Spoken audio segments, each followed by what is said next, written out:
Hello, hello, hello. Today I'm talking with Seb.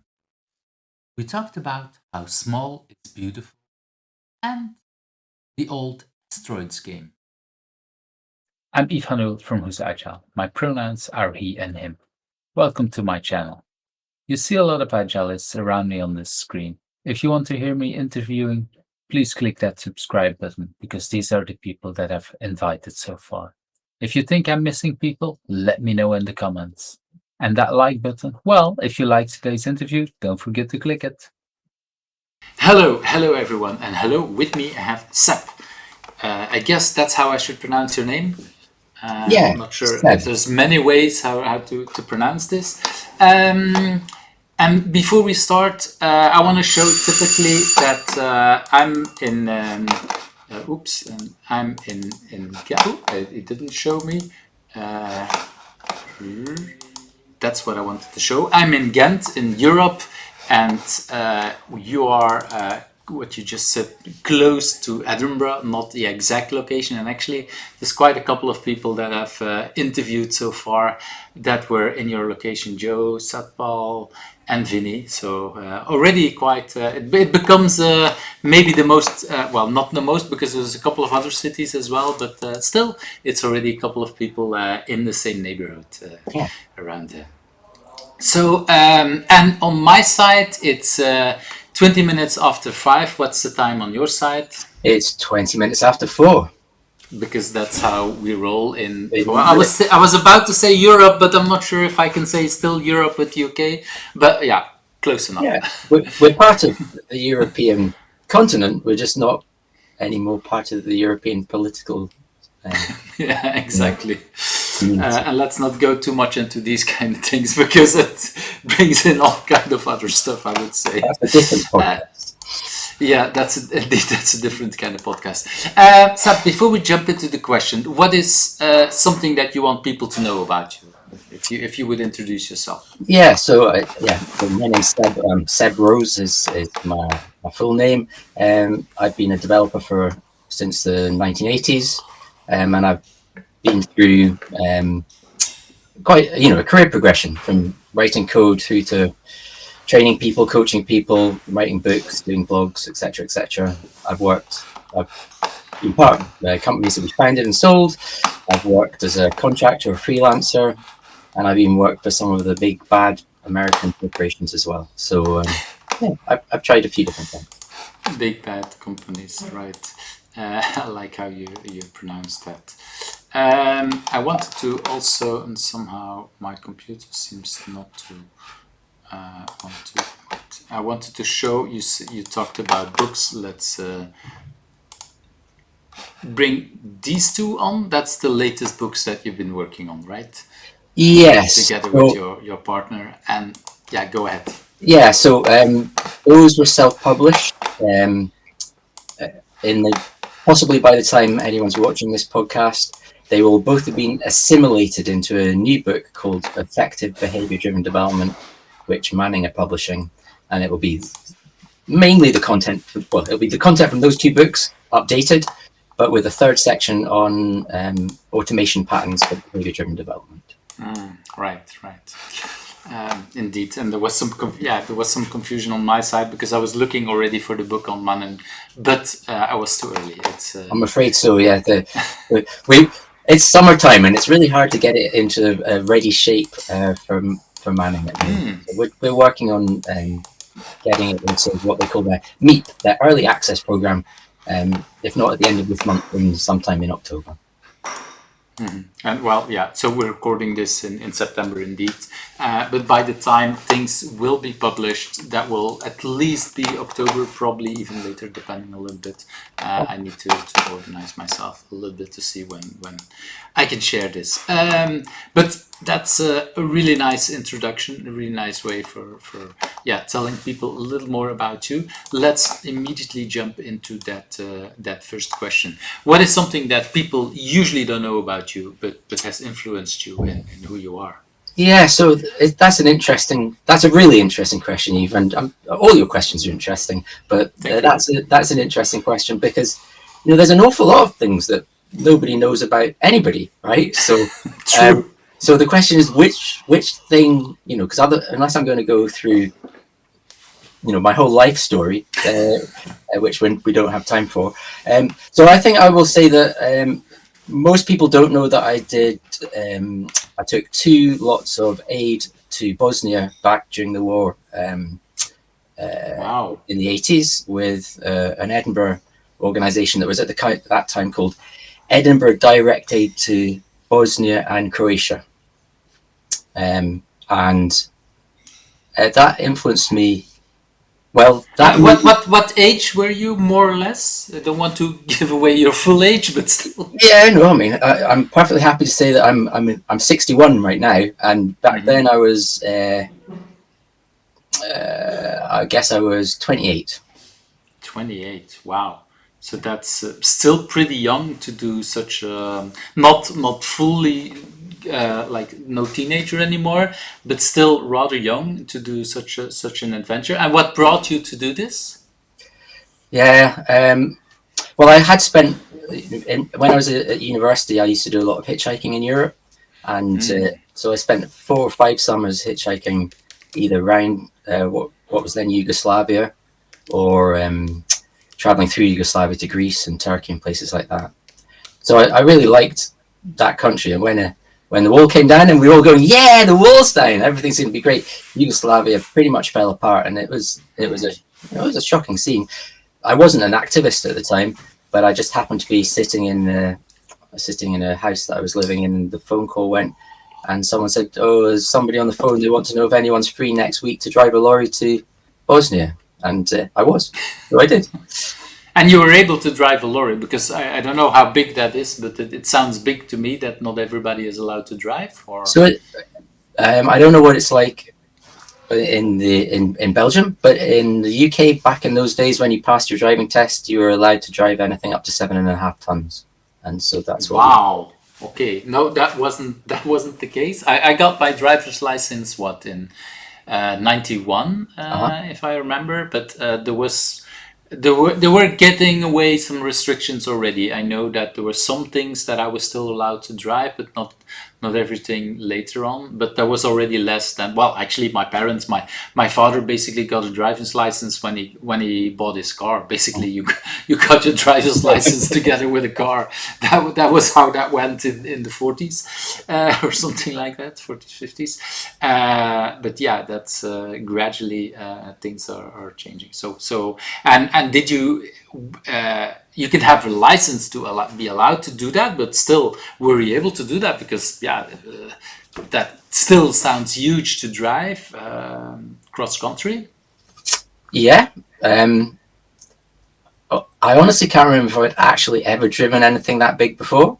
But yeah, I mean, we went 3 lorries. I think that we went 3 lorries that time, and so sometimes I was driving a 3.5 ton one. Sometimes I was driving a 7.5 ton one. I to be honest, I went on 2 trips that year, and they get a bit confused in my mind. I can imagine that. But so wow, really, and with how many people did you, because you say three vehicles? How many people were there then? Yeah, 6 people, 3 people? How does that go? I think the first trip was 4, and the second trip was 7. But I think I could be making that up. I believe the second trip was turned into a play by one of the drivers, but I've never seen the play, and I don't think I'd come out of it very well either. From what side. All right, and so when you this looks really like a big adventure. When you how long are you then away? Is that just 1 week driving back and forth, or yes, is it a couple of weeks? Or how the first one was a couple of weeks. The second one was more closer to a week. But so the first one we went with the founder of the organization, and we stopped somewhere in Germany to pick up medical supplies that he was a doctor that he'd arranged, and then once we'd done the first drop off into Bosnia, we went back to Croatia and picked up another load and went back into Bosnia. So that was a longer trip, but that was a smaller team. But I mean, the reason I think that it's influenced me is because I I'd hitchhiked through Yugoslavia many times, and it was behind the ironish curtain, but it was still a place where you could buy food, you could drink with people in bars, you could walk around, in Serbia, in all the cities, and not get molested. No one's going to shoot you. And then just like that, people that had been in the same country together, people that were friendly, people that had lived together, possibly with tensions, but on the face of it, in some form of harmony, suddenly it all goes, and there was a time we wanted to go through a tunnel, and they were shelling on the other side of it, and we were with the UN, and the UN said, "Oh, we'll just wait till breakfast time. They'll stop shelling at breakfast, and then we'll drive through." And they didn't stop shelling, right? So, okay. And then you keep waiting, or what's happening? Then you say, "No, we drive anyway." We took the mountain passes to get back. Wow, that's quite an adventure. So thank you for sharing, because that is, something not many people have done, and I can imagine that it has an influence. And could you share a bit on how that influenced you in the rest of your life? Yeah, I mean, I think it really underscored how fragile everything is, right? We used to live in liberal democracies, and everything seems to get better year on year. But I think my time in Bosnia, going to Bosnia, showed me quite clearly how quickly things can go from seemingly stable, seemingly something you can rely on, to absolutely pear-shaped. And so you better appreciate what you've got when you've got it, and make the most of the opportunities that you have while you've got the ability to take advantage of those opportunities. Yeah. Yeah, and I remember at that time, it's like the different countries that fell apart, it all happened in different ways. I mean, yeah, in Czechoslovakia, that seems much nicer. I'm not sure if that's completely true, but at least from my side. But there, it really felt really like, war is maybe to exaggerate, but still, it wasn't peacefully, I would say. So that is, and it's, I'm not sure if I would have dared to go there at that moment. So were there people in your family, for example, that were worried about you doing this? I remember ringing my mother from a motorway station in Germany, so it was a bit late for her to get worried. So you told her after you left already? Yeah. And it was not on the way back, so no. And for the people don't realizing, at that time there were no cell phones, so basically there was no way for your parents to connect with you. It was only possible for you to connect with them. So yeah, I can imagine that as a parent that would feel sometimes scary, I would say. I would think so. Yeah. So that's they never brought it up again, I don't think. So I mean, clearly they were either used to me doing odd things, or they were quite happy with it. Well, at least they were happy that you came back, I guess, and then, then probably there is less to worry about, or that. But yeah, and typically as parents, we don't always share, of course, our worries with our children. Yeah. So that is sometimes interesting. But so there's a contrast. My son went hitchhiking to Romania several years ago, but at that point he could turn on tracking on Google whatever, and I could actually see where he was as long as the battery didn't run out. So it was an entirely different parenting experience. Mm-hmm. Yeah, I can imagine that it has advantages and disadvantages, because of course the fact that you can track, it might be tempting to track all the time or watch all the time, where that doesn't help either.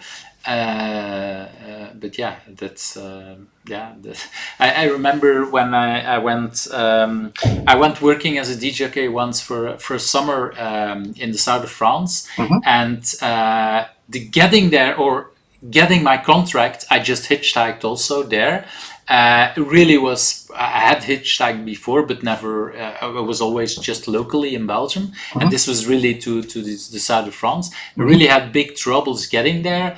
I really, I still remember the anxiety and whatever, but yeah, once you get there, you kind of forget it. Yeah. And my daughter she's in Spain right now, and she had to take a train trip from one place to the other, but then some things went wrong. Yeah, and connecting and sending messages, being distressed, but at the same time we couldn't do much. But I also realized, like, I've never told her about that trip and all the troubles I had to go through and all the stress I had at that moment, because once you're back, basically, I almost forgot it. So it's more an experience than anything else, of course. Let's move to that second question. If you had not been doing what you've been doing now, do you have any idea what could have become of you? Well, I mean, I spent most of my university career wondering why I was doing computer science. And I spent quite a lot of the first 10 years of my professional career trying to find something else to do. I mean, I did grape picking, I did tree planting, I did dishwashing. I spent 5 or 6 years after graduating doing short contracts or short jobs, saving up enough money to go and do something else, and then going and trying something else. And I learned a lot. I mean, I met a lot of people that I would never have met if I'd, gone straight into ThoughtWorks or some other consultancy. And I did a lot of jobs that I don't regret doing them, but I'm really glad I didn't do them for the next 35 years. So I could have done any of those. I mean, there are two serious things that I thought about. One was when I was in Bosnia, I met some people from IRC, the International Rescue Committee, and they said that they would give me a job and I could drive a white Land Rover around in Bosnia. And that didn't seem very attractive at the time because they had bullet holes in them. And then the other job that I think I tried very hard for quite a long time to make a living at was as an organic smallholder. So I got a piece of land that I've been farming organically since 1994. And, for the first decade or so, I was always going off contracting and to generate the money to develop it. And then I spent 3 years trying to actually turn it into a viable business. We employed, 5 or 6 people, and we supplied, 200-300 people a week. And we turned over quite a lot of money, but we didn't make any profit. We had a good time, but I was just having children at the time, and you can't really take 2 weeks holiday, let alone a summer holiday from an agricultural business where you're delivering things every day. So we did that for 3 years and then wound it up.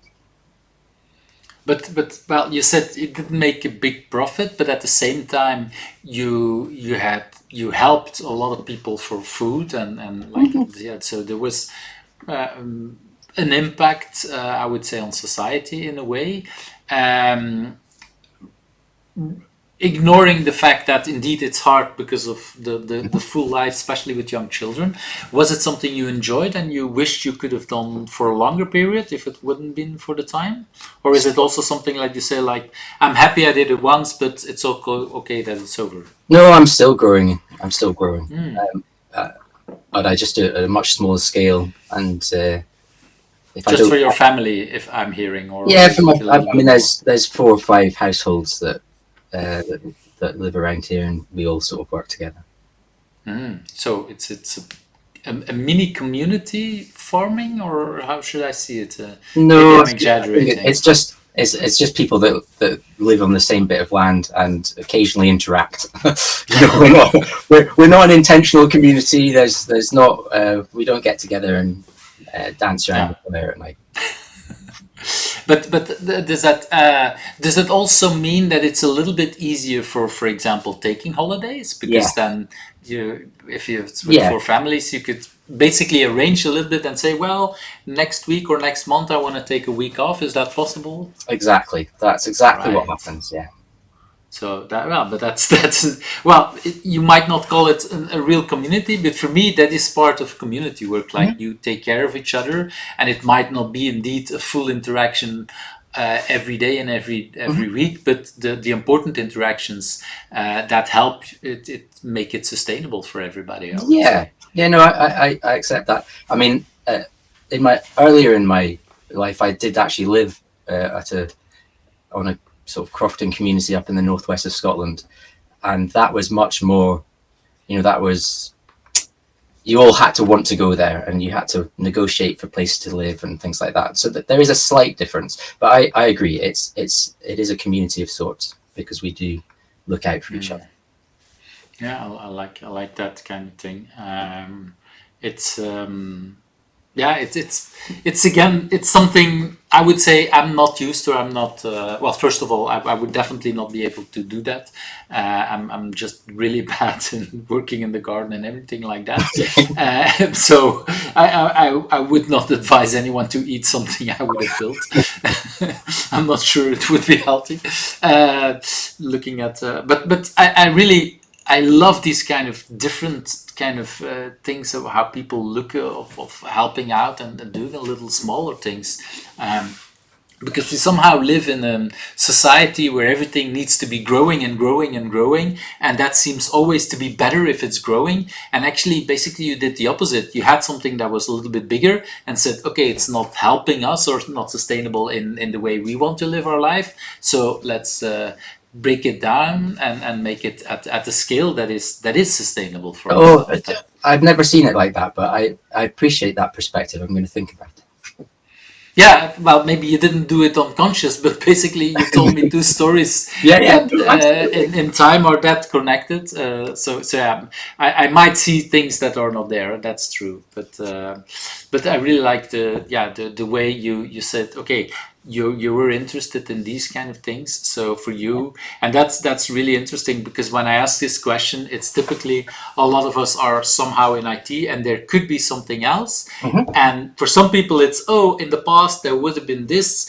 So for some others, it's like in the future it could be this. And for you, it's like, but I'm actually doing this already, still in a way. So that's a nice way of looking at things. So thank you for sharing that. Let's move to that third question. What do you consider at this moment your biggest challenge? At least the biggest challenge you want to share openly on the internet, of course. So, but I think one of the biggest challenges that I've always experienced, and I continue to experience, is the challenge of saying no to things. So I have a habit of saying yes, and that can, it's almost always the outcome is, if not beneficial, at least there's a learning that happens from saying yes to things. But you can end up with maybe more things than you really need. And more things, as in things that take up time, or also more things in your household, or how should I say? No, so I don't know. I went to a local community meeting, and they were looking for a treasurer, and so I said, okay, I'll do that. And then 15 years later, you're still the treasurer, and that sort of thing. And yes, I go to a Socrates conference in Germany, and someone says, well, we'd like to restart them in the UK, and I go, oh yeah, I could help with that. And 3 years later, thinking, I don't want to be organizing any more conferences. So that sort of thing. And right now, there's not only is there the effective behavior-driven development book, which I really do want to do, but I'm also working with Reen on the second edition of the Cucumber for Java book. And that's something that, well, I think we need a second edition of the Cucumber for Java book, but it would be even better if I didn't have to do anything about it. Yeah, you could ask AI to do an update, but I wouldn't advise you to do that. Don't get me started. Yeah, that's the typical kind of answer to today's if people don't want to spend time and energy on these kind of things. But yeah, I do get the same thing. Sometimes it's like, okay, I'm interested in doing these kind of things, but at the same time, like, do I want to spend the time? But if I don't do it and somebody else does it and it's in a way that it's not good, how do I deal with it? And then there is a lot of other things there. So yeah, it's somehow, and I feel that a lot of people in the agile world, we're so much into continuously improving and doing things iterative and whatever, and it's very tempting then to say yes to a lot of small things, but before we know it, a lot of small things become a big thing, or like you say, you do it and okay, it's just a small thing, but 15 years later you're still doing it, and that's all in all a lot of time that you spent. It's also a drain on your attention, because even if it's just small, you always, that there's something like tax return is coming up, or they need to do the accounts for the charity regulator, or whatever it might be. Small, but it's always there. And then just like, I don't know if you know Douglas Adams, but he had a wonderful quote, which he said, I love deadlines. I love the sound they make as they whoosh past. Whoosh by, exactly. And that's what I feel about a lot of these things. You've got to get it done by a date.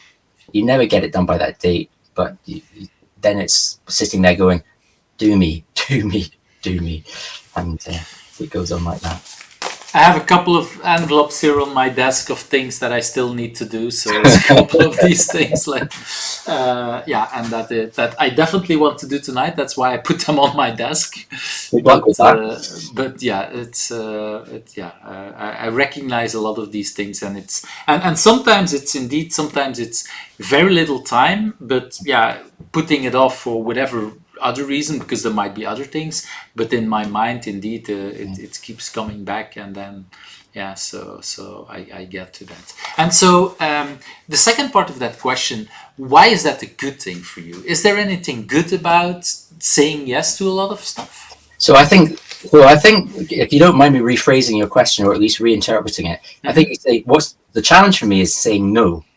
And I think the good thing is that I'm still saying yes to some stuff, but I've been thinking for many years about how better to say no, and I am definitely better at saying no today than I was 15 or 20 years ago. I'm still not a world-class expert at saying no, and I probably never will be. But I guess one of the things that I've sort of internalized, and it's something that Laurent Bossavit told me many years ago, and I don't think it's his approach, but he definitely explained it to me, which is, if you don't say hell yeah when someone offers you something, then that means no. So there's no try, there's no try, there's either do. So either you really want to do it, in which case do it, and damn be the consequences, or you're sort of ambivalent about it, so try to say no. And I have got better at that. I do recognize the phrase. I don't think it was Laurent who told me, but okay, it doesn't really matter. That's how good things spread, I would say. Yeah. And indeed, Laurent is one of these people who is very connected and might tell a lot of good ideas to other people. So that might be a good way. And I recognize that the hell yeah. It's only if you really like, okay, when can I start? That it actually means like, this is a good thing. Yeah. And the other is like, and for me, I also see the opposite side. Like, if somebody to me is not able to say no, I sometimes distrust the yes, because you might have said yes, but then maybe you don't do it. There's a couple of people I've worked with in the past that said yes to everything, but at a certain point I stopped asking them because I was worried that they wouldn't do things. For you, I don't hear that part. I hear more like, I keep saying, I can't say no, but I keep doing it. Maybe a little bit late or with deadlines, but you still do this stuff. Is that a correct interpretation? Yeah. I think I'm reliable. I mean, I guess you'd have to ask other people whether I'm actually reliable, but generally I deliver. Yeah. Yeah, so that's that is. But I recognize the like I said, the hell yeah, that it's a good way of looking at it. And it's something indeed a lot of people have struggled with. I had a presentation where I asked an audience, and this was a kind of a theater setting, asked people to say no multiple times and really stand up and shout no. And afterwards, two people came to me and said, like, I probably said more no in your session than I did in the last 3-4 years. I was like, wow. And I was like, maybe only 5 times no, or probably not even 10. But that's really, and that it struck a chord with them. Like, really, it's important to learn that one way or another.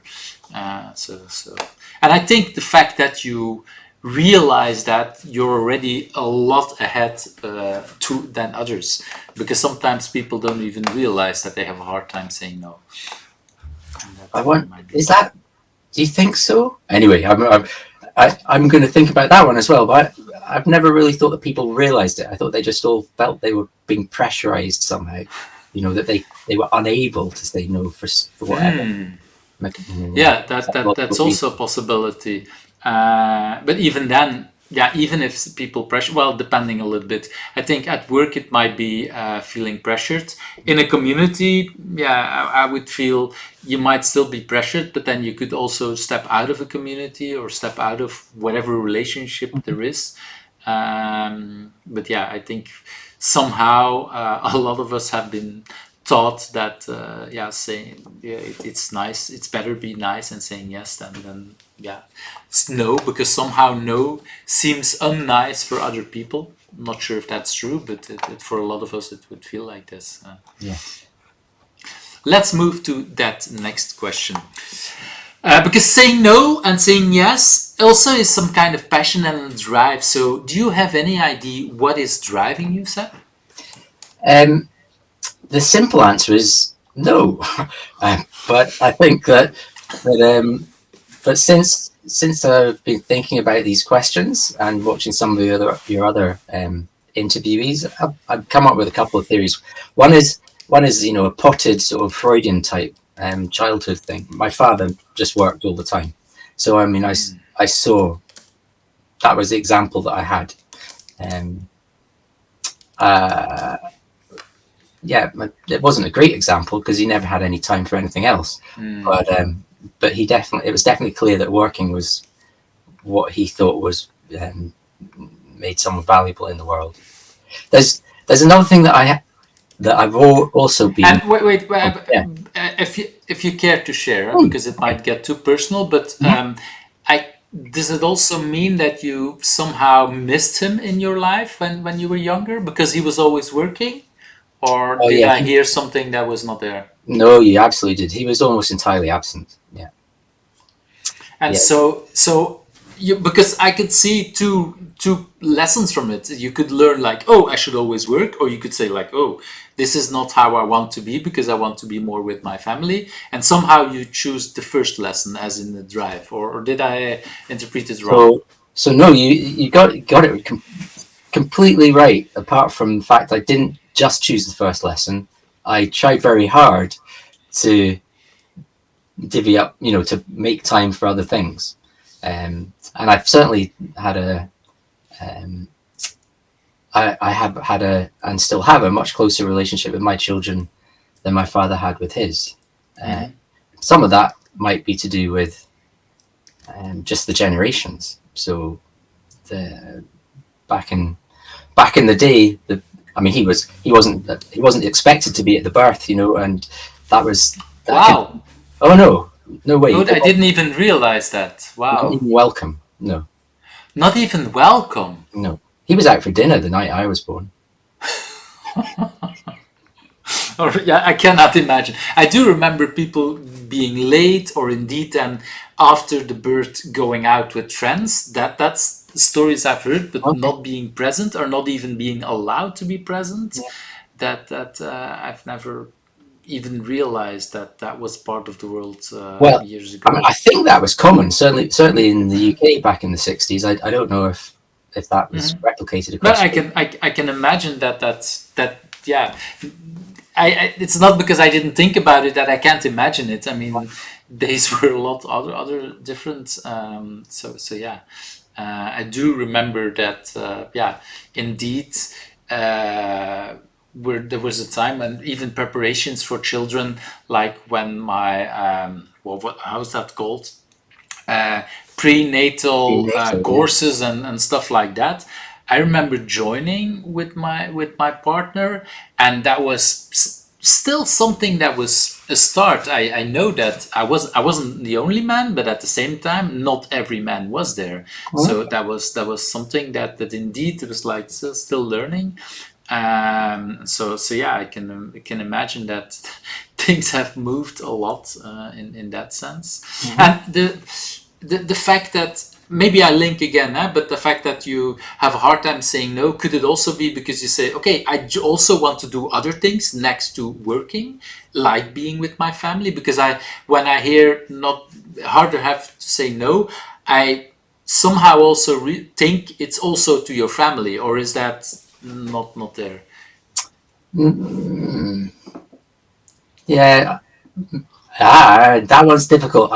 I said yes to a lot of things for my family. With my partner, she was insistent about some things, and I used to do them even if I didn't want to.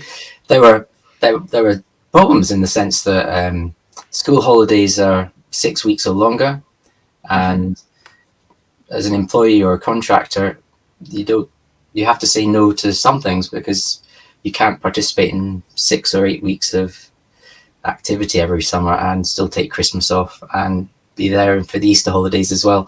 So I mean, there was juggling. I spent a lot of my 30s and 40s driving my children around because we're in the country, and like all children, they have activities and friends, and none of them are in walking distance.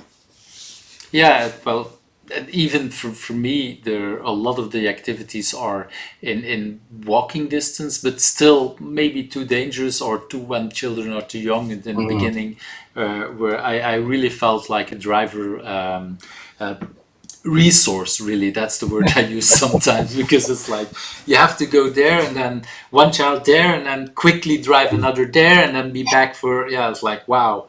I have 3 children, but 2 who have already a driver's license, and I'm really happy that they can take on some of that, even for the 3rd child. That's sometimes helpful. We had that plan too. So when my eldest child, my daughter, got to the age where you get a driving license, we were like, you're going out to get a driving license because then you can drive around and you can help us and we can go out and you can pick us up at the pub and all that. And so under duress, she took the driver's license that we offered her. She took the driving test. She passed the driving test, and then she didn't get in a car and drive for another 5 years. It was just like, wait, I've got the license now and I'm not going to help.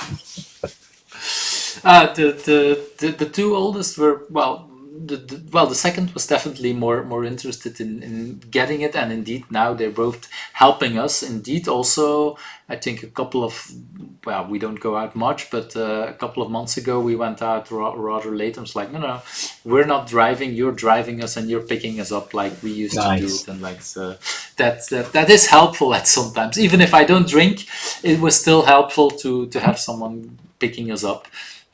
Because it was too far to go by bicycle, which we typically would have done.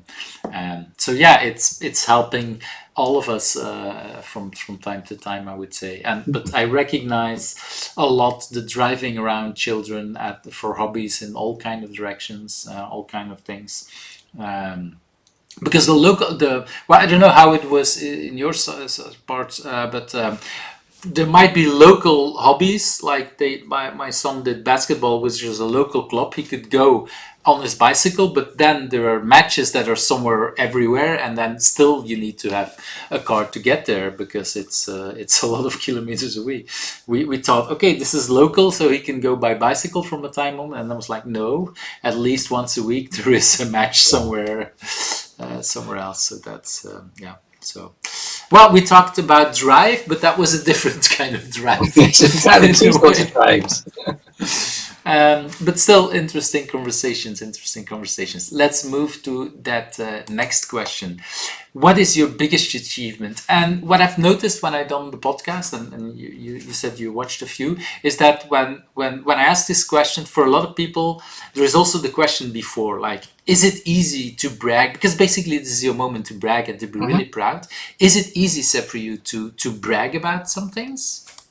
So, like so many of your questions, they're interesting questions. That's a really interesting modifier on the question, because I'm going to tell you about things that I'm proud, but I don't think I'm going to brag about them. So I'm perfectly happy to accept credit where credit's due, and but most of the time, if there's credit, it's at best it's shared, right? So I've never done anything, I think, on my own, right? It's all been done collaboratively or on the back of other people. And is that easier for you than to be proud because it's a shared thing? Or is it also easy for you to be proud of things you've completely done yourself, or you've just never done stuff yourself? Well, I mean, I've done stuff myself, but even when I've done stuff myself, I've built or at least hired and recruited a team to work with me. And so I don't think there's anything that I would want to brag about that I've done completely on my own. Right. Yeah, I can definitely see that for a lot of people. I recognize that as well for myself. So what do you want to talk about? What are you proud of? I would like to talk about the XP 2016 conference in Edinburgh. So that was, I mean, that was still a team effort, but it's as close as I get to spearheading it as you could possibly get. So the XP conference is venerable. It's been going for over 20 years now, I think. It's certainly the oldest European agile conferences, and it's historically moved from city to city every year, and it's normally been hosted by an academic institution. Anyway, I went to the XP 20, no, I can't remember, it was 2014 conference, and I guess it was in Vienna. And I said to them, well, why don't you bring it to Edinburgh? And they said, well, why don't you bring it to Edinburgh? And that's how a lot of things happen in the agile community. Yes. You bring up a great idea and they say, I love it, really, please do it. Like, yes. Whoa, that was not the idea. Or maybe it was, but yeah. Well, I mean, I wasn't expecting that. I thought there was, like other conferences that I've been involved with, there's a core committee. There's central people, and they get together every year, and there's a single mailing list, and there's a single submission system. And even if they find different venues, it's the same people who are choosing the different venues, and they're kind of local or whatever. But it turned out the XP committee was a committee, but they didn't have a mailing list. They didn't have a bank account. They had nothing. They basically just, each year they said, you organize it, and then you accept it, you have to run with it. So, and since a couple of years, the Agile Alliance helped out with a lot of the things that you just said, like bank accounts and stuff like that. But indeed, because it started, if I remember correctly, it even started in 99 or something like that. Yeah, Sardinia or somewhere like that, or Italy maybe. Yeah, so really, it's been indeed one of the longest conferences going on already. So, that was, I mean, the reason that was something that I think was an achievement, because we went from zero to sellout in a year and a half. Okay, so it took a year to get the proposal together, and then a year to put the venue and the speakers and the catering and the accommodation and the party, and we had a really good turnout and an excellent time. And the weather was awful, but so what? That's Edinburgh. Yeah, well, for you it's probably like, okay, this is day to day how the weather is. For other people that had it before, but it could be different in Vienna. But I also know that I've been to an edition I think in Norway. It wasn't bad weather, but it's also not the south of France, so it's or the south of Spain. Whatever, yeah. So. I mean, the conference party was in the Edinburgh Castle, and the conference venue was near Arthur's Seat, which is about a mile and a half.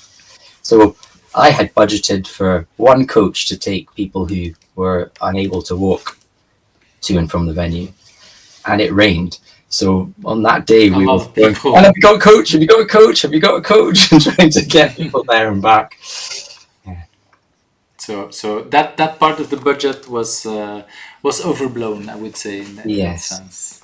Yeah. So, but that's also nice to think about doing it in the castle, because that's typically something that people would visit, maybe just as a regular visit, but having a dinner in a castle at the conference. We didn't do dinner. I did. It was little bits of food coming around on trays, you know. So it was a party rather than this was focused, and that was possibly there were two complaints we had from XP 2016.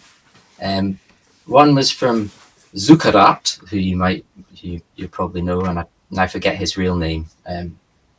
Steve, the American living in Switzerland, Steve. Yeah. He thought there should have been more cake at the venue, and the other was if that's the kind of complaint, then everything's fine, right? And then the other one was from an academic who did say this was not any sort of gala dinner that I would recognise. And I said, no, it's a party. So anyway, But how many people can say they had a party in a castle? I mean, that's. I know. Yeah. So I've been to a couple of XP conferences of editions, but I wasn't there in 2016, so I missed that one. And neither was Laurent, because it was at that time when I was trying to get Laurent to come and talk. He taught me, I don't feel hell yeah about it, so I'm not going to come. So that's how you learned, or at least part of how you...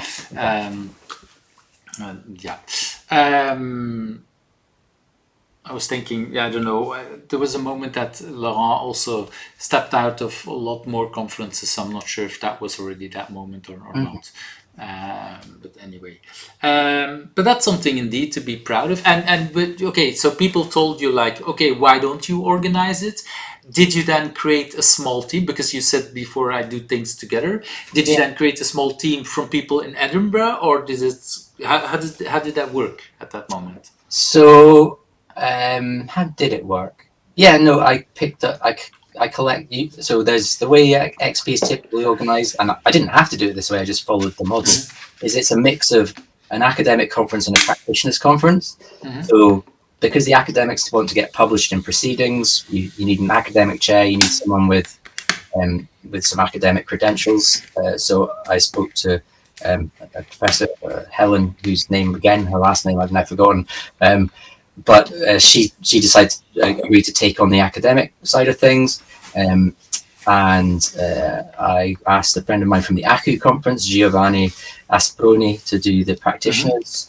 And I asked a colleague of mine who I had worked at when I worked at Amazon, who was in the administrative role there back in the day, to help me with the swag and the parties and the catering and things like that. So that was the core team. So the four of us put it together, and I also pulled in the events organisers that ran the ACU conference. And despite the fact that they were based in Oxford, they still came up and helped us run the registration desk and everything. So yeah. Wow, quite. And then indeed, like you say, then you need a lot of time, typically an hour, a year and a half to get everything going. Was there, and that's something that interests me, was there already some kind of script or some kind of things that the kind of, how do we call it in Dutch draaiboek, some kind of script that tells you like, okay, these are the things you need to take in.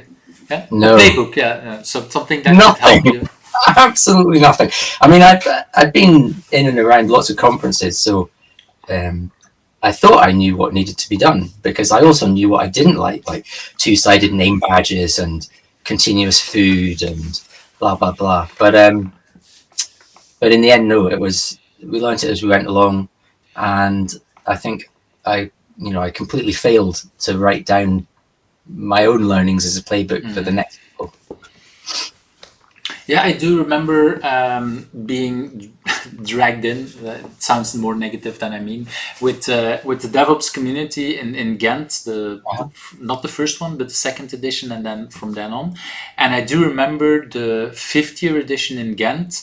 A big part what happened there is that people started to create some kind of playbook that could have been used, and that really helped to spread out DevOps kind of conferences all around the world, because now there was some kind of playbook that really helped other organizers in other cities around the world. How you want to do this kind of thing? Well, here is a set of things that you can think about, and that will help you. You're still free to do whatever you want, but it just helps you to think about it. And this is a kind of order which helps to think about some of these things. And that the fact that exists at least gave some people the kind of idea like, oh, with this I can do it, and then pull it off, even if they didn't use it or not, but just having that made it easier for people to say yes. Basically, that's also a little bit of what happened there. So I mean, not wanting to dwell on this particular conference too long, but it was my experience of trying to spin it up from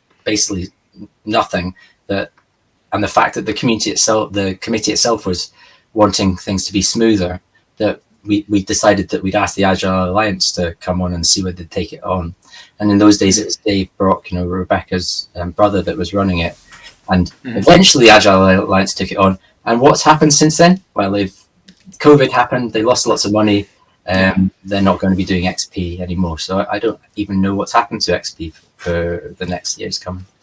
I know that in 2024 there was an edition. I'm not sure if there was a 2025, but like you said, since COVID, a lot of things changed. A lot of basically, let's not go too much into detail, but the big conferences where the Agile Alliance made most of their money, and that basically went away because a lot less people go to these kind of conferences for all the kind of things. And I have the feeling that there's actually a lot more smaller conferences going on. In Europe, at least, it feels much more like, okay, we have smaller conferences that are a little bit in every country, instead of the big ones like it happens in America. And this XP, like you say, it was the kind of European version, but it moved around a little bit from country to country. But I really liked the academic part, even though I'm totally not academic. And the first time it was really like, what? There is a book of papers, and what is it? But I still remember reading it on the plane and going back like, wow, there is actually already a lot of research that's been done about agile work, and that was really good that it was funded, and that helped. I think it's to really realize it's not just some people who have some cool ideas and think it can work, but there is actually research that proves that some of these things work. Yes. So that is one of the things I really liked about the XP conference. So thank you for organizing at least one version of it. Well, I'm not going to do another. No. Well, yeah, but I think that's one of the nice things about the fact that it moves around from city to city or country to country. Because of volunteers, it helps create a spread, a fresh view on things, and at the same time, people realize like, oh, it actually takes a lot of effort to do some of these things. So that is indeed awesome. Let's move to that next question. Do you have a personal agility tip to share? I think I'm going to pull my personal agility tip from a book that has nothing to do with agile or software that I read when I was much younger, which is called Small is Beautiful. And it's a book about sustainability and appropriate technology. The bit I want to pull from it is appropriate technology. So the agile world is definitely guilty of, well, at least a lot of the agile world is guilty of toolifying almost everything, trying to automate everything before that you even know whether you need it. And I could say Jira, and people would immediately know the whole rant that we can go down. But so what I would say is that a lot of the agile techniques that I've found value from would have been even more valuable if we hadn't bothered trying to codify them or systematize them in sort of automatic tools. And my sort of go-to memory is, again, from those days when we didn't have mobile phones, but we still had to remember people's telephone numbers, right? Because you have to know, you ring people up and etc. etc. And if you have an address book, like today, I hope most people's address book is backed up somewhere from their phone. So if you lose your phone, it's available to be downloaded again. Again, in those days, there was no internet, and therefore there was no centralized backup. And anyway, how would you back up an address book? So the approach that I took was I had an A4 piece of paper, and I would write every name and a phone number and needed addresses on this piece of paper. And it was a long time ago, 1990, but there were photocopy machines. So you could take one piece of A4, as long as you wrote very neatly and very small, you could fit all the names and telephone numbers on one piece of paper and take one photocopy. So you would then take that photocopy and put it somewhere safe, like in your house. And then you could have the other piece folded up in your pocket. And if, as typically happened, you lost it or it started falling apart, you could go back to the backup. And every month or 2 months, you would take a new photocopy with all the new bits in it. And the point here I'm trying to make is that I don't need Google to store all my telephone numbers if I work like that. I mean, I still do use a cloud service, but the point is I didn't need to get there at that point in time. And I think a lot of the processes that we follow in the agile world, we go straight to online tooling. I think a lot of that now is to do with remote working. So I think there's another question that's going to touch on this point later on. But the bottom line, the underlying foundation of this tip is something that I also believe I got from Liz Keogh, which is don't automate to start with. Imagine, how would you do this if you had an infinite number of pixies to help you do it? Or even reduce it a little bit further. How would you do it if you only had 1 or 2 pixies to help you do it? Or even no pixies at all? Can you do it with cards on a wall, with a whiteboard or a piece of paper that you photocopy, rather than reach for the latest and greatest productivity sharing tool?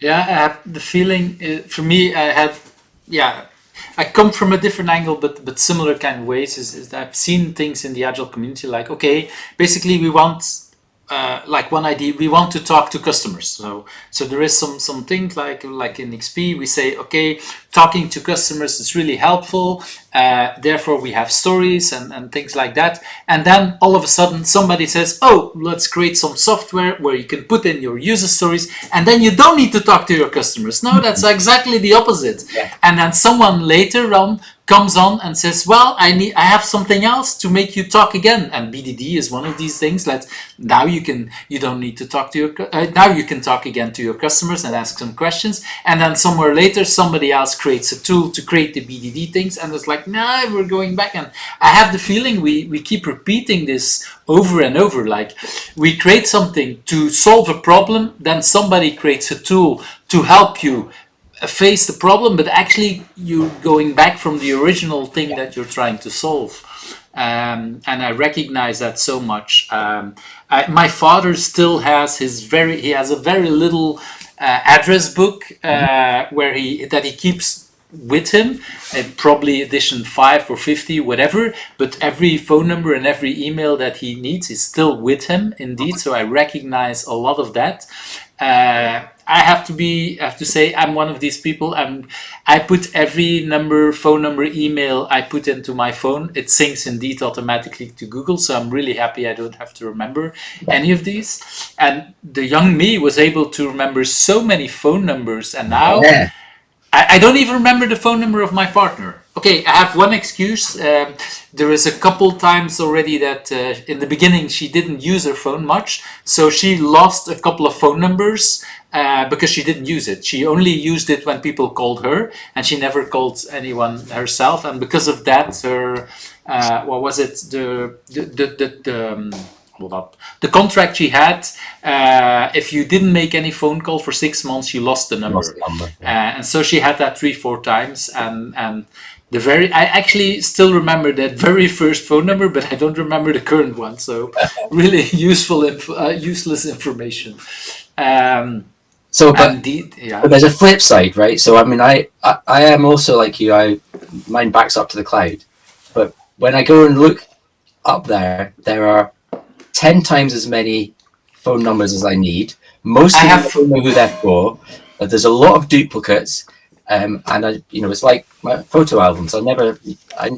Once it's there, it's easy just to let it proliferate and grow than it is to triage it and curate. Yeah, you have to maintain it. This is just like why everybody the local intranets at companies, if it's either on Confluence or if it's on SharePoint or whatever, every 5 years it's such a mess because they don't maintain it, and then they say let's switch to this system, and that's basically the way to clean it up. But yeah, it would have been much better to maintain it right from the time.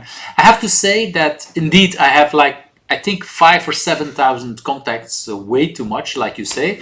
I do regularly clean up the duplicates. So there, Google is really helpful in telling me some duplicates. I think once or twice a year, I spend time to look into it and to make sure that I don't have these duplicates. Have they given you a badge for that yet? No, not you should do. Not that I know, but yeah, for me the badge is really, it makes it more useful because of course sometimes I want to call someone that or contact someone that I was in contact with 4 or 5 years ago, and if there's then 3-4 numbers, which one is the correct one? That is sometimes hard. Mm-hmm. For me, the most useful thing is having it synced and this is why I keep all these old contacts, is if I get a phone call, like yesterday I got a phone call from someone with who I didn't work in, 4 or 5 years, and the name pops up, and so I immediately know who I'm talking to, which I kind of like. Mm-hmm. I also do the same thing with people, I'm not going to say roles or whatever, but people that try to call me for selling me whatever, I record their phone number as well with their name, but also might be adding annoying or ignore or whatever. And when I get that call, I can just say, oh, this is someone I can ignore, which helps us also. So, but I do recognize there's way too much in there. And yeah, mentally I don't know much numbers anymore. That is really sad in that sense. So I recognize a lot of that. So I think it's a really good tip. Go for and the book that it came out of was Small is Beautiful. That's the one that you mentioned it, right? Yeah. So it didn't talk about address books, but it's just it's a very influential book from back in the day. Mm-hmm. Right. So thank you for sharing. Let's move to indeed that question about remote work. What have you learned about remote working? And you kind of, we already mentioned COVID. Is that when you started working remote work, or did you do a lot of remote work before? No, I did a lot of remote work before. So I mentioned big bad companies I worked for. I worked for IBM. I worked for Amazon. When I was at IBM, I was working with people in the States. So this was distributed rather than remote. But around 2016 probably. No, maybe a bit before that.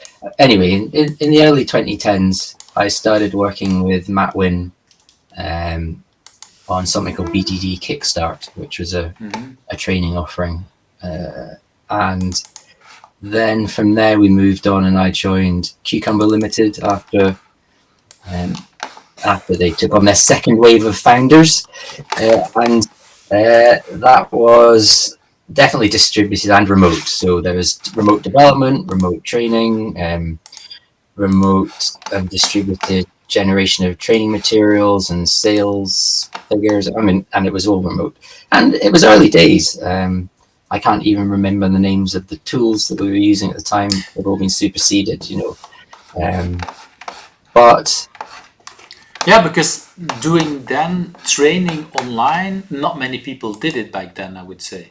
So we didn't really get deep into it until COVID happened. I mean, Right.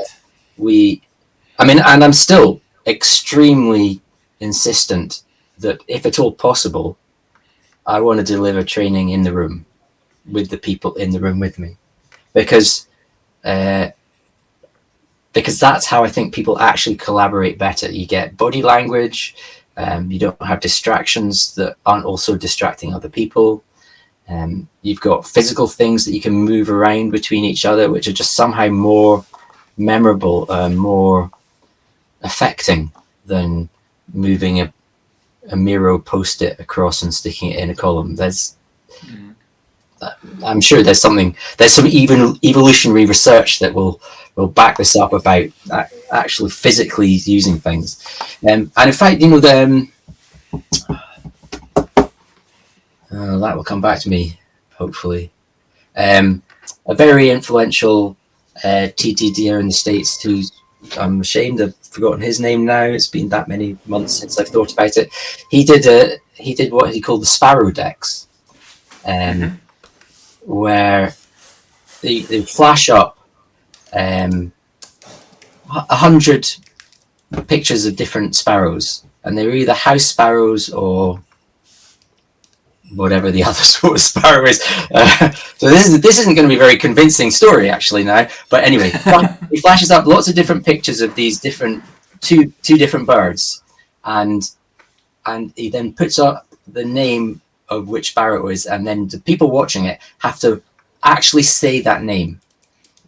And what he found that happened as it went through is that, and he didn't find it actually, it's based on a piece of research that he read, that the visual cue plus actually saying it yourself began to make connections in the brain. So the actual shape, it then became much easier on the second round to remember which picture was which bird, even if the picture was slightly indistinct. And he then expanded that into looking for code smells. And so he would flash up pictures of code, but you couldn't see the code, but you could just see the indentation or the way it was laid out, and begin to categorize them into two categories, one which is well factored and the other which is too deeply nested. And you would he would again do 100 different slides of different layouts, get people to run through them and shout out the name that was put against the bottom. And over a very short period of time, they began to develop an instantaneous response to code layouts. They go, oh, there's something wrong with that. That's too deeply indented. It needs refactoring. Which is an interesting technique for trying to get things working. And that, in some way, I think, is me trying to I'm trying to give an analogy between that and being in the room and actually interacting with an artifact. The technique, I think the person you're talking about is Falco.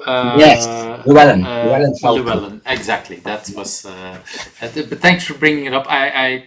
I hope I can find the link back to some of his decks on how people can find it, because it was indeed a very interesting way of again thinking about different kind of ways of thinking.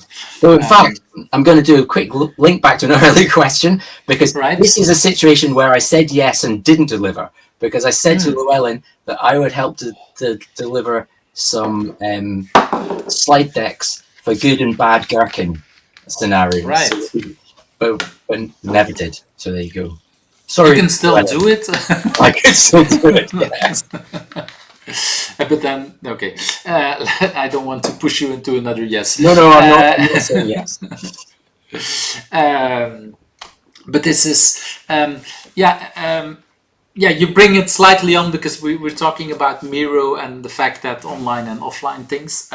For me, the one advantage I see on Miro is that is when it's created, then there is a historical version, but people can go back. If you create it with post-its, it's gone. But that said, I can just take pictures and publish them somewhere as well. I mean, do you remember the first earlier versions of Miro when it was called? it was called something, a much longer name, and you could possibly still do it, but you could take pictures of a board of post-its and then uploaded it, and it would recognize the squares and the rectangles. I didn't know that. I do know that 3M also has an app to take pictures of your post-its and rearrange that, but not to reuse afterwards. There was at some point a plugin for was it for Jira or was it for another board? I don't remember anymore, but there was some kind of plugin that worked together with the camera from Microsoft Xbox. And so if you had a physical board with post-its and then some kind of, I think, QR codes that were printed or something like that, you could actually have an Xbox camera looking at it, and it would update your Jira board when people were updating the physical board. So I really found it sad that didn't continue, because that would, for me, would have been the best thing. I prefer to do it physically, but then have it also up to date online for the people who are working remote or whatever. That would have been much easier than. How would they have implemented two-way sync though? Remote person tries to move it to done, and it's not there. Well, this is one of the things I did do in the past with two teams, having working physically on a physical board, and then once or twice a week people would send pictures to the other side. So basically, we had a kind of sync. It's more complicated to explain it, but basically we had two physical copies of the board, and the teams were more or less the same size. So what happened is everybody in the morning they synced with their pair. So everybody had at every sprint, I think we had a different pair, and so we talked about, okay, this is what I've done, this is what I will do, and that I tell it to my partner on the other side. So basically we had two stand-ups where people would talk, I did this and my partner did that, and so the board should have been the same all the time, but of course people forget, and so we took pictures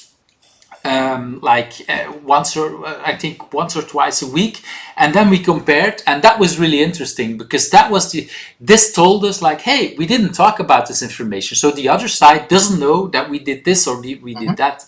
And with an online tool, you would never had that. It would have been automatically synced, and nobody knows that things happened or didn't happen.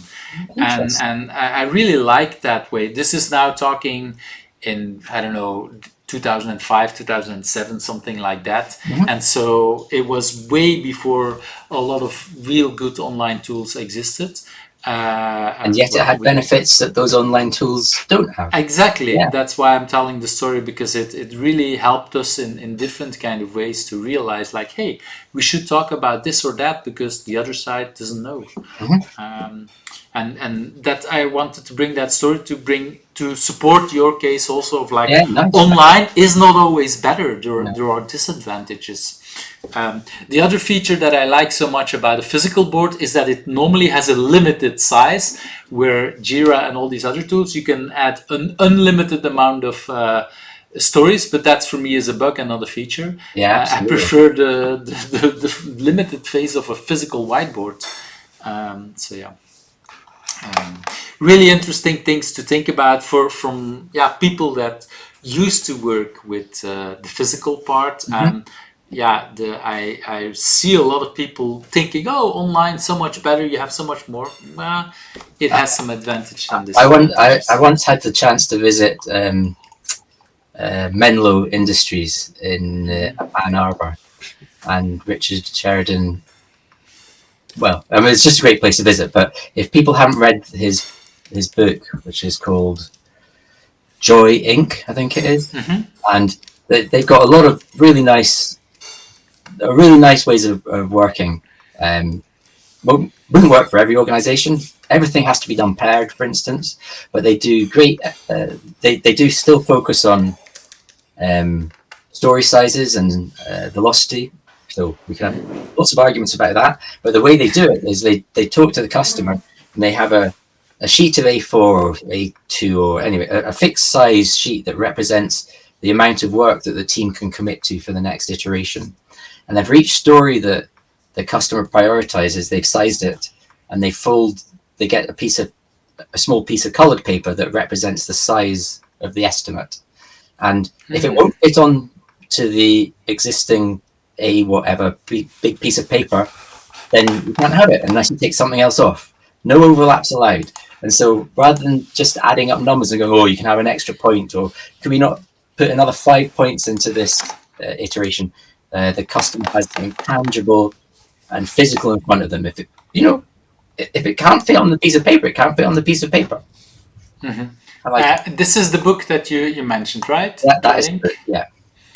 Yeah, it's and the story about the piece of paper that you were talking, I also heard very similar about Toyota, that they had the way they prepared it on basically this is a way to get multiple people together on a certain topic, and so people prepared it on A3 papers. And that was the main reason, was because they had A3 faxes, and so they were able to fax it in A3 to a lot of places around the world. And so that was the largest size that you could use and it was a very specific way of the technique is also called A3, I think, but that's because of that format. There's an awful lot of A3 things now, aren't there? Yeah, exactly, but not many people realize it comes from the fact that was the maximum size of a fax that was there. And so that's again, sometimes it has advantages.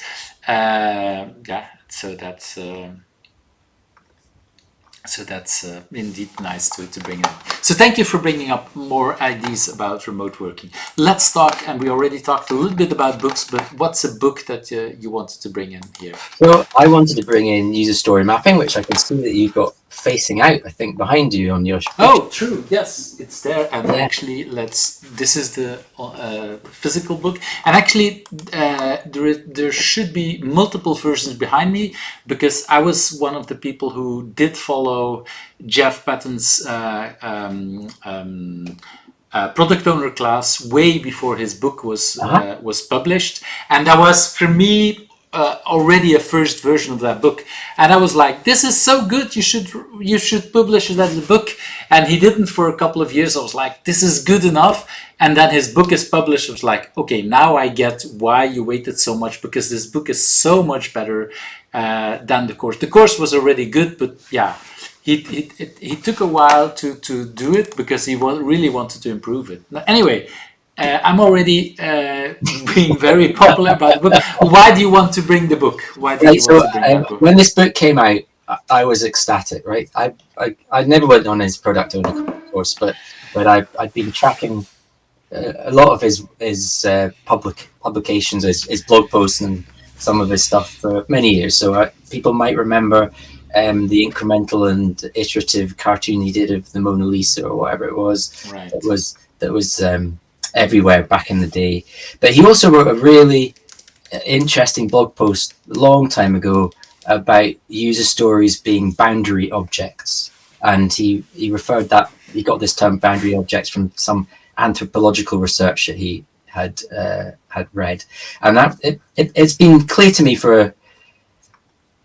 it's been clear to all of us forever that user stories is a great idea that has been imperfectly realized and wholesale butchered by our community. So that's a really nice way of putting it, indeed. So, JB Rainsberger, who I think you've had on this podcast already, he was with user stories from the XP days, and he talks about them as being placeholders for a conversation. And I wish more people thought of user stories, at least in their initial incarnation, when you first create them, as being just that, placeholders for a conversation. This is some area of functionality that we have some belief is valuable. We don't know if we're going to do it soon. We don't even know if we're ever going to do it. So let's not waste time talking about it and analyzing it and defining it. Let's just put a placeholder, and then we can jiggle the placeholders around and see which bits are important. And so that's a really important point. But when Jeff published this book, I mean, I think I even blogged about it, and I said, this is the missing book from the Agile canon. The only thing that I would criticize him is I wish it hadn't been called user story mapping, because just by adding that mapping word on the end of it, it turns it into technique. Like you've got impact mapping up there. We've got example mapping. There's every mapping under the sun. It's not about user story mapping. I mean, he is selling or teaching user story mapping, but the techniques in that book transcend user story mapping. This is a book about how to use user stories well. I wish it had been called effective use of user stories, or effective user story, or something that was just more, more all-encompassing, rather than, I'm going to teach you how to map user stories. Because the most important thing in that book for me is the asteroids analogy. And if the only thing that came out of that book was the asteroids analogy, I would like it to be plastered everywhere, on every agile board, everywhere, so that people immediately understand that a user story starts off as a sort of vague idea. As you begin to think about, part of this idea needs to be delivered. We need to get some of it out so that we can see whether it's actually valid or valuable or implementable. Then we break off bits of it and go into some detailed analysis on a smaller piece. And important. So unfortunately here, I'm blethering, which is bad. I'm talking too fast.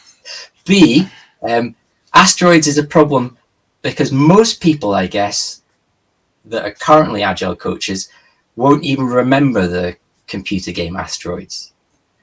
So let me backtrack just a little bit. Asteroids was an old green screen game where you were in a little spaceship in the center of a black field of stars, and there were 3 or 4 very large asteroids floating about. And your goal was to destroy the asteroids without any of them ever crashing into you. And so you shot little dots of laser or whatever, and every time it hit an asteroid, the asteroid would split up into multiple smaller asteroids. So in fact, I think there are only 3 sides of asteroid: large, medium, and small. When you hit a small asteroid, it would disappear. The sort of thing we should be implementing are the small asteroids. So if a large asteroid represents a whole feature area, such as login or backup or something like that, then the medium asteroid might be remote login, password login, Google login.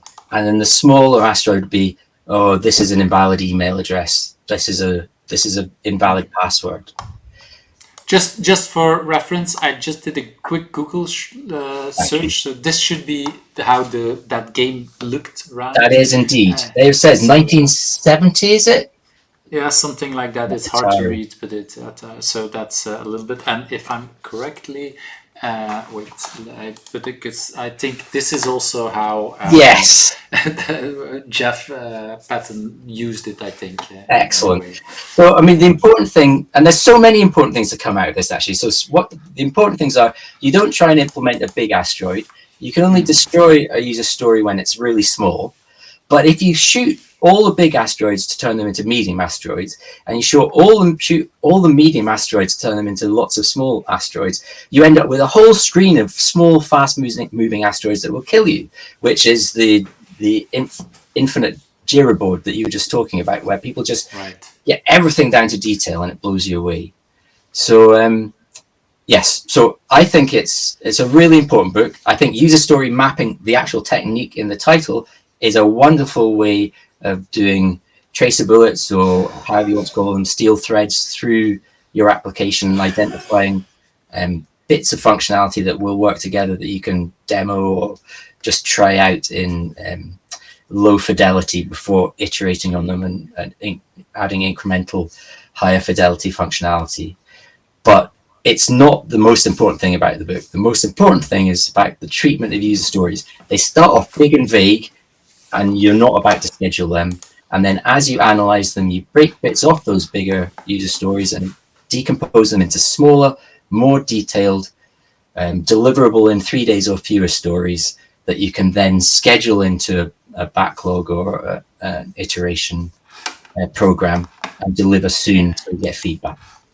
And like you said earlier on, this is a very bad screenshot, but yeah, also a little bit also from Jeff about doing it more iterative instead of incremental with that famous Mona Lisa picture that he recreated, which shows that you, even from the very first edition, you get some value. The customer can see, hey, this is a little bit what I like. Oh, this is not really what I like. I don't want the hand touching the mouth. Okay, I change it a little bit, and okay, now it looks kind of okay. Now we can add color, too much color, whatever, and then yeah, much where this first incremental is completely useless. So that's indeed was. A lot of I really like what you said about that book, because there is so much information in there. It could have been easily multiple books because there's so much in there.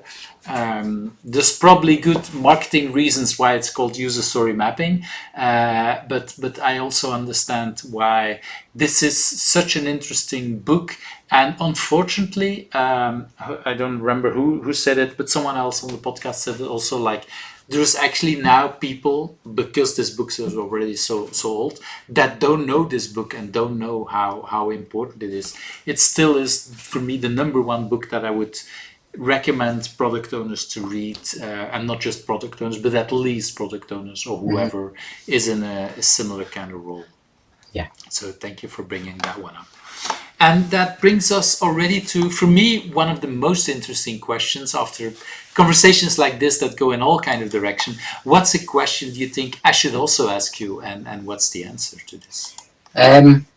So, well, I played around with this one for a while because you don't want to be too obstructive. I also didn't want to be repeat other people's. I haven't watched all 160 of them. So the question I have is, does the world need saving, and should we try? So what's the answer to this? No, it doesn't need saving, but yes, we should try. That's kind of opposite. So the world doesn't need saving. Humanity needs saving, and that's why we should continue trying to save ourselves for our children's sake. But the world will be fine without, whether we blow ourselves up or not. Without humans then, but that, okay, the world will, well, in a way, save itself a little bit, what I'm hearing. So that's... and so when you say we should keep trying for basically for our children and the people behind us, could you, if you want to share, could you share some ideas on how you're trying to be part of that saving? Yeah, sure. I mean, so I've already said that I've been growing food without chemicals for 30 years now. I've got loads of solar panels. I've pretty much divested myself away from carbon.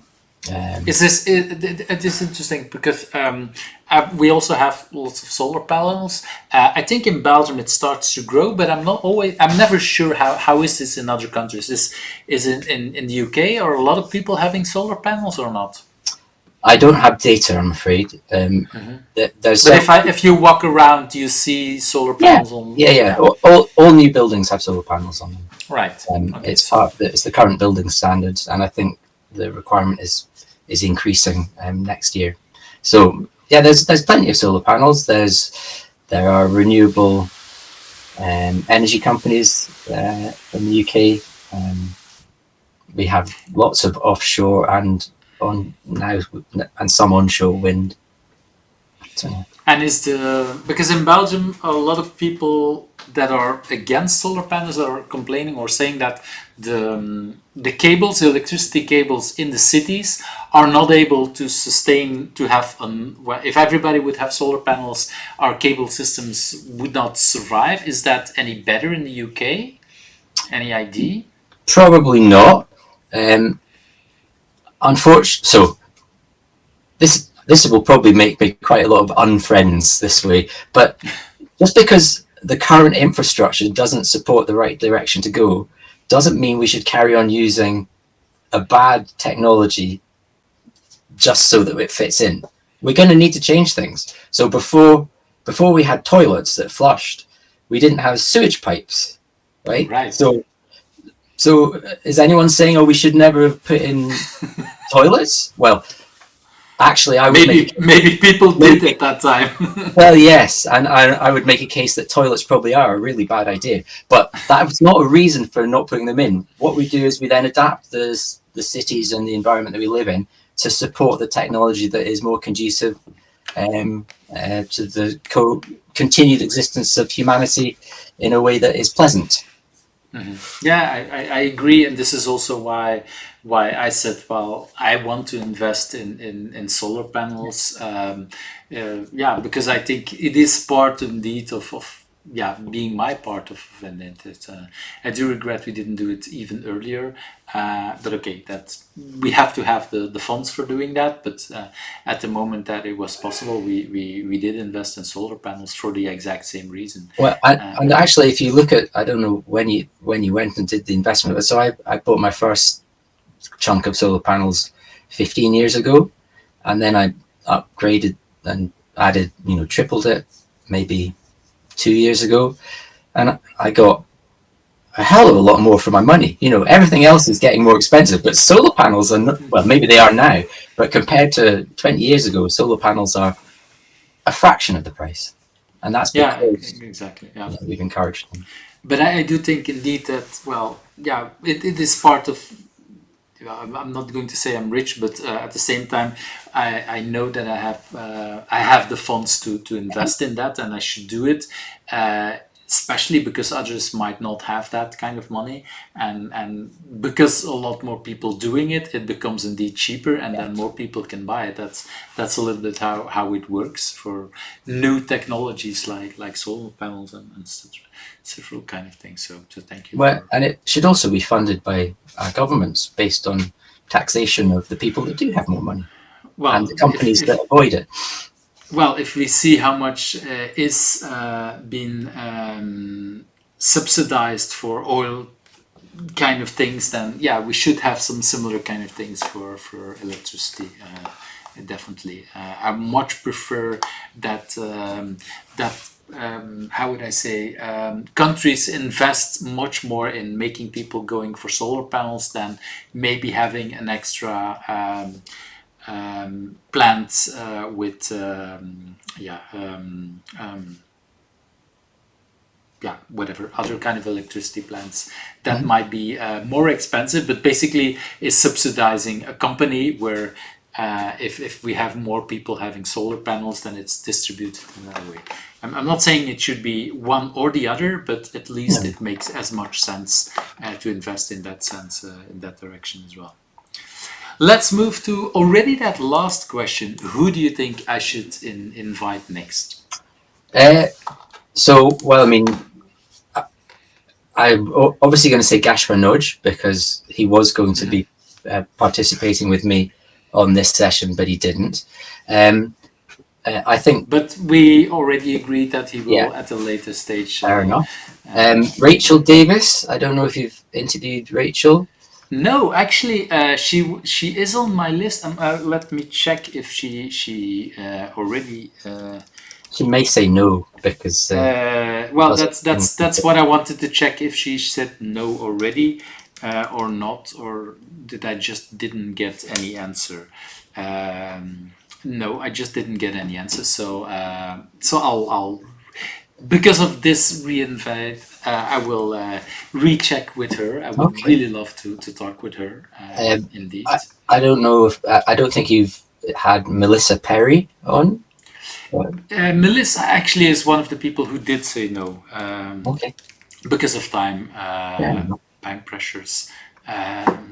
We tried it at some point, and then we had some troubles. But that actually, it's a good idea to reconnect and see if there is more time at this moment. Alistair Coburn did invite her. Actually, both Alistair and Tricia Broderick already invited her. And I would really love to have her as well. That's and really good, two additions. Just to bring up the numbers, I thought I was thinking about Stephen Baker from the RSpec project. Oh, that's someone that was not invited yet, so that's a really good And addition. Simon Brown from C4. Simon, was already on the list. I really loved his, what he did on, the whole architecture with the C4. That was really bringing back again, because some people think, oh, because of agile we don't need architecture, and actually Simon did. His whole C4 methodology shows how important it is. Not just shows it, proves it, and is really practical in a way. So I really like to. He was already on the list, but somehow never replied. So that's someone extra to double check. Okay. So really thankful for having so many different kind of names and different kind of people to bring here. Seb, really thank you for your time. It's been a wonderful conversation. If people want to connect with you, what would be a good way to connect with you? Well, so in corporate land, I'm Seb Rose on LinkedIn. And that should be the there you go. You got that one already. And in Fediverse, I'm on mastodon.scot, which I think also Seb Rose. I didn't prepare that one Okay. because Mastodon sometimes it feels since we lost Twitter, because basically it's feel how we lost it. Some people are on Mastodon, others are on Blue Sky, and it feels sometimes a little bit hard to connect at this moment. Well, if you look for Seb Rose on Twitter, in my tagline it says "Find me on Mastodon." So there's a redirect. There is a redirect, which is actually a very smart way of doing that. But I'll add the Mastodon link in the show notes as well. And for the people, we briefly talked about the book or the upcoming book or the current two books. I think this is the link to find back these old books. And I guess the new book will be there. The new book will definitely be updated there as soon as we have any sort of link. And if the timelines work, we will share with you the discount code that Manning say that they are going to provide when the MEEP launches. So if you could put that on the show notes too, then people will definitely add it. Okay, then, well, really wonderful. I want to thank you for your time. It's been a wonderful, close to 2 hours. It's been wonderful to spend that time with you. I'm really glad that we were able to do that and to still pull it off at the original time that we planned it. I had a lot of fun thinking about older conferences, thinking about other ways of living and traveling. So really wonderful. So thank you for your time. Thank you very much, Yves. And I'm looking forward to catching up on another 180 podcasts that you've done. Thank you very much. See ya. Thank you for watching Who's Agile, where the stories of agilists come to life. I hope you liked today's interview. Subscribe if you're not subscribed and want to get to know other agilists.